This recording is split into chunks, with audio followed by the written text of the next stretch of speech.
প্রতিদিন এরকম অত্যাচারের সম্মুখীন তোমরা কার কারা হও বলো?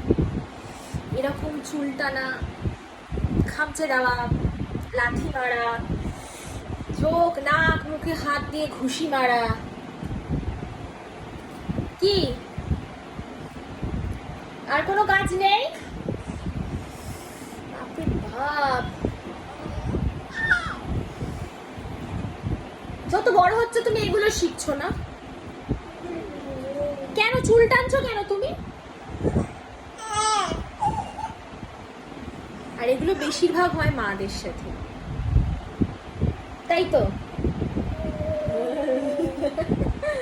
তো তুমি কি মিমোদের সাথে কথা বলেছো? মিমিমোদের সাথে কথা বলেছো? মিমিমোদের বলো যে তোমাদের যদি আমাকে ভালো লাগে তাহলে প্লিজ আমার চ্যানেলটা সাবস্ক্রাইব করে নাও।